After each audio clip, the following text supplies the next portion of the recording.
નમસ્કાર. મુખ્યમંત્રીએ ઉધડા લઈ લીધા. ગત મહિને રાજકોટના ગેમ ઝોનમાં લાગેલી આગ સમગ્ર ગુજરાતને હચમચાવી દીધું છે. અગ્નિકાંડમાં અનેક બાળકો સહિત 27 લોકોના જીવ ગયા છે.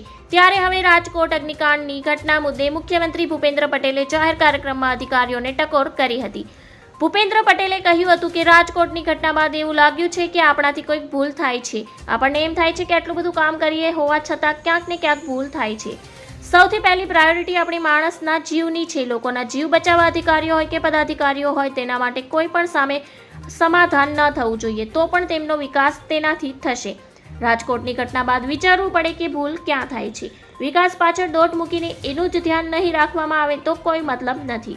ભૂપેન્દ્ર પટેલે અધિકારીઓની ટકોર કરતા કહ્યું કે વિકાસના કામોની સમીક્ષા અઠવાડિયામાં 2 વાર થવી જોઈએ. જ્યાં સ્વચ્છતા અભિયાન ચાલી રહ્યું છે ત્યાં સરકારી ઓફિસમાં પાનની પિચકારીઓ મારવામાં આવે છે. મીડિયામાં આવતા અહેવાલો પણ ધ્યાનમાં લેવા જોઈએ. ગેરકાયદેસર કામની શરૂઆતથી જ રોકી લેવું જરૂરી છે. ધન્યવાદ. જય હિન્દ.